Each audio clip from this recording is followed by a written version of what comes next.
You See What I See, exclusive on Spotify. Download Anchor untuk bikin podcastmu gratis.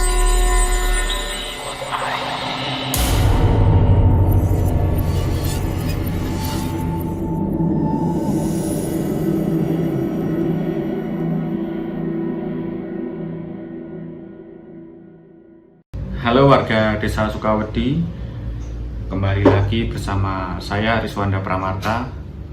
Kali ini saya akan membacakan sebuah cerita yang mungkin sudah tidak asing lagi di telinga kita, yaitu cerita dari salah satu tempat terbengkalai atau bekas rumah sakit yang ada di daerah Pati. Bagaimana kelanjutan ceritanya?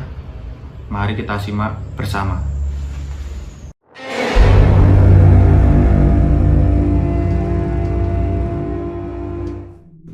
Rumah Sakit Tayu atau bisa disebut RSK Tayu berdiri pada tahun 1933. Pada tahun 1970 sampai tahun 2000, rumah sakit ini dapat dikatakan rumah sakit yang bagus dan menjadi rumah sakit rujukan di wilayah Pati Utara. RSK Tayu ini pada tahun 2013 mengalami penurunan. Bahkan ratusan karyawan RSK tersebut tidak menerima gaji selama 15 bulan. Akibat krisis tersebut, RSK Tayu mulai mengalami penurunan dan kini rumah sakit yang memiliki 47 tempat tidur dan 4 kelas VIP harus terbengkalai. Banyak kisah yang beredar jika RSK Tayu menjadi tempat yang banyak dihuni oleh makhluk halus. Apalagi kini bangunannya yang sudah tampak tua, tidak terawat, bahkan kini sudah tak beroperasi lagi. Bahkan saat malam hari, warga yang melintas di depan RSK itu pun lebih memilih untuk tidak menoleh karena takut apabila ada penampakan di lokasi tersebut. Berawal dari sebuah kesombongan yang akhirnya justru membawa malapetaka bagi ketiga pemuda sok pemberani. Sebut saja mereka trio pemberani. Salah satunya Aryo yang merupakan seorang pegawai di salah satu minimarket. Kemudian ada Bayu, penerus usaha barbershop milik bapaknya. Dan terakhir, si Putra yang belum lama lulus SMK dan masih berusaha mencari pekerjaan. Seperti biasa, mereka bertiga bertemu di barbershop sembari menunggu Bayu selesai kerja. Malam itu, Bayu mengajak kedua temannya ke sebuah kafe yang baru dibuka. Sesampainya di sana, terlihat suasana masih sepi dan hanya terlihat beberapa pengunjung yang mengisi meja. Mungkin karena baru beberapa hari buka, jadi belum banyak orang yang tahu. Aryo dan Bayu pun ngobrol dan bertukar pikiran soal pekerjaan mereka masing-masing. Sementara si Bontot asyik dengan HP-nya dan entah apa yang sedang ia tonton sampai tak menghiraukan kedua temannya. Aku lagi lihat video YouTube yang lagi explore di RSK Tayu kemarin. Ngeri juga kayaknya tuh tempat sekarang, jelas Putra sambil terus menonton dari HP-nya. Sempat viral juga sih itu kemarin. Kalian ngerasa gimana nggak sih kalau pas lewat depan situ? Alah, paling juga cuman dibuat-buat seremnya biar rame yang nonton tuh video. Ari menimpali pembicaraan Putra. Mas yakin nih kalau video itu cuman dibuat-buat? Tanya seorang bapak di sebelah meja mereka yang entah dari kapan datangnya. Ya biasanya sih gitu, karena ingin menarik perhatian viewer aja. Sekarang gini aja, masnya berani gak kalau saya tantang buat explore ke sana? Nanti kalau emang bener gak ada apa-apa, saya kasih uang 1 juta gimana? Oke, kami mau. Tapi bertiga kan explore-nya, bukan sendirian. jawab Putra tanpa pikir panjang. Dan akhirnya setelah ngobrol panjang lebar, sesuai kesepakatan akan dilaksanakan 2 hari ke depan atau lebih tepatnya pas malam Jumat besok.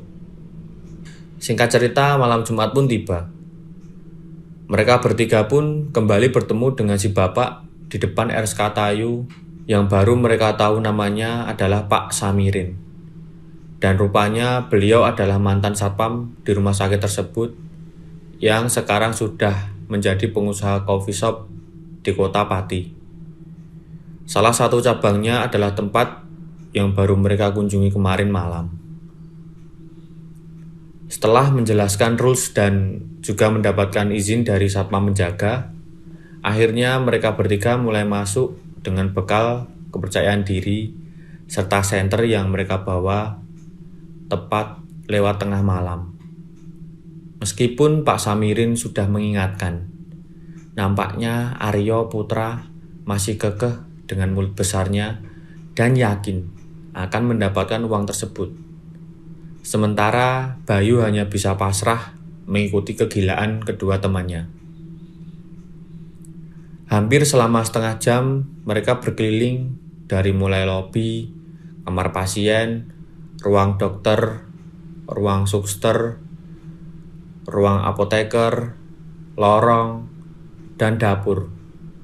Tidak ada hal yang mencurigakan. Namun, saat mereka melangkah lebih jauh ke dalam, tiba-tiba brak! Seperti suara orang menutup pintu dengan kencang. Astagfirullah! Teriak Bayu kaget. Nggak usah ganggu, kalau emang berani nongol. Putra terlihat menantang. Bentarlah, gue jadi kebelet kencing nih, kata Aryo sambil memegangi selangkangannya. Ayo, pasti lo ketakutan kan sama suara tadi? Ledek Putra. Jangan kencing sembarangan yo, teriak Bayu mengingatkan. Tanpa menggubris omongan Putra, Aryo pun berlari ke kegelapan malam mencari tempat untuk kencing. Namun hal yang tak terduga saat menunggu Aryo balik terjadi. Putra dan Bayu mencium bau anyir darah seketika menyeruak ke hidung mereka. Dak, dak, dak. Ada samar-samar suara langkah kaki yang semakin mendekat. Yo, Aryo, bercandamu gak lucu. Belum sempat mereka beranjak untuk mencari tahu hal apa yang terjadi, tiba-tiba ada sekelebat bayangan putih melewati mereka berdua. Sontak kejadian tersebut membuat bulu kuduk mereka berdiri, dan lantas beranjak dari tempatnya untuk mencari Aryo sembari menyenter keadaan sekitar. Baru beberapa menit berjalan, kembali terdengar suara langkah kaki yang mengikuti mereka. Putra pun seketika membalikkan badan dan mengarahkan senternya. Ia mendapati potongan kaki manusia berlumuran darah dan langsung menghilang begitu saja. Putra tergagap menyaksikan hal yang barusan dia lihat. Put, lo kenapa? Tanya Bayu melihat temannya berdiri mematung. Kemudian menariknya untuk meninggalkan tempat tersebut.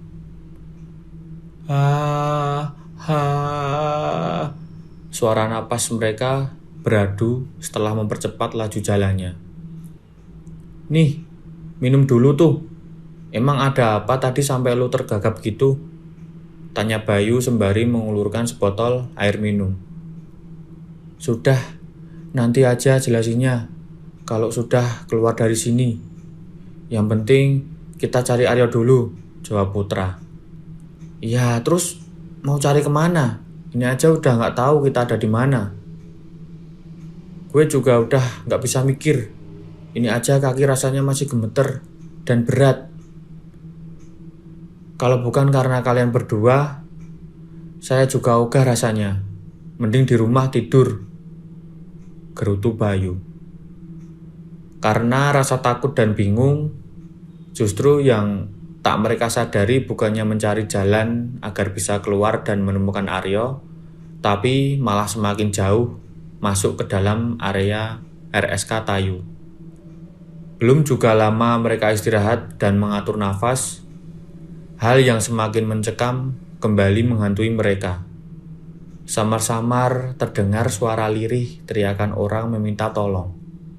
Dan semakin lama suara itu terdengar semakin jelas.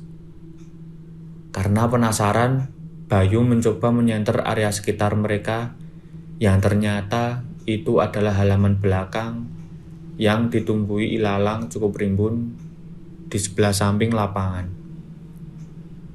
Dan betapa kagetnya Bayu mendapati sosok hitam, tinggi, besar, dengan mata merah menyala, terkena sorotan lampu senter, tepat berada di belakang pohon, memandang ke arahnya. "Astagfirullahaladzim!" teriak Bayu mengagetkan Putra yang masih bingung.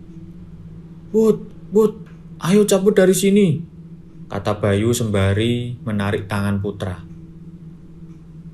Karena perlakuan Bayu ke Putra yang secara tiba-tiba justru mengakibatkan kaki Putra terperosok ke dalam selokan dan terkena besi hingga mengalami luka robek. Sementara Bayu mencoba menenangkan hatinya dengan membaca ayat-ayat Al-Quran sebisa mungkin, tanpa menghiraukan Putra yang berlari tertatih-tatih di belakangnya.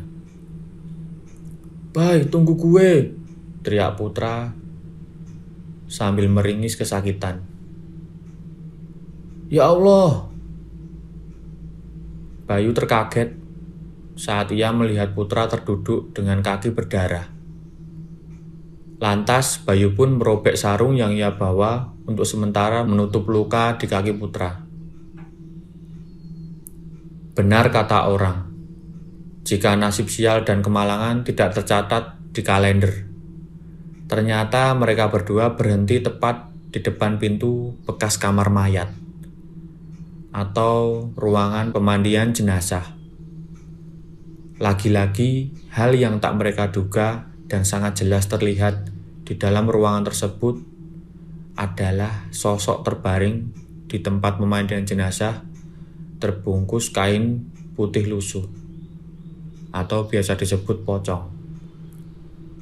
Dengan semua rasa takut yang menyelimuti sekejur tubuh serta detak jantung yang begitu kencang, Bayu berusaha menggendong Putra untuk segera meninggalkan tempat tersebut. Setelah berjalan beberapa meter melewati kamar-kamar pasien, dari kejauhan terlihat samar-samar cahaya senter menembus kegelapan malam. Tanpa pikir panjang, Bayu langsung menghampiri sumber cahaya tersebut.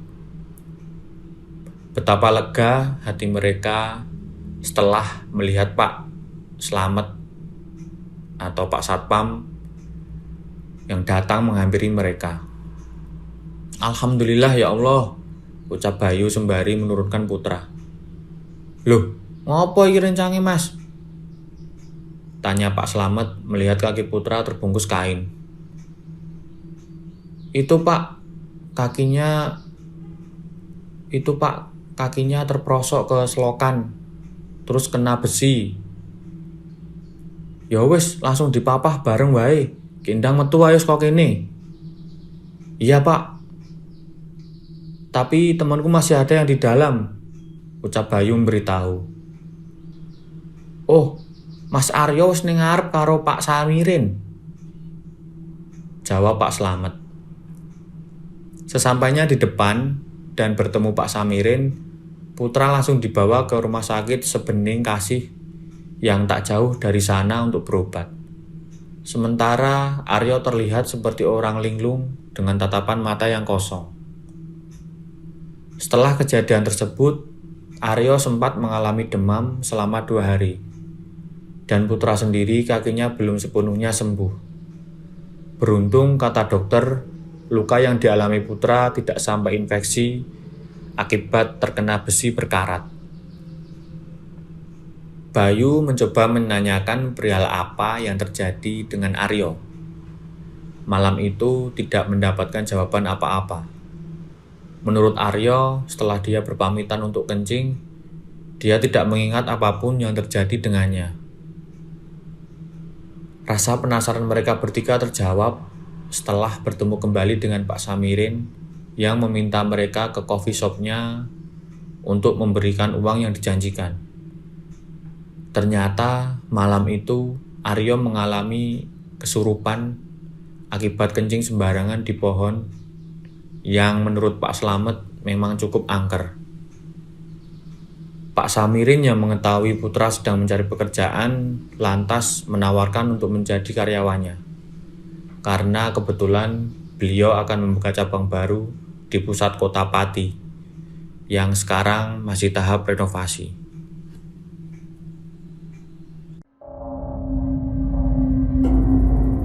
Kamu punya pengalaman horor? Kirim ceritamu ke podcast.ceritahoror@gmail.com.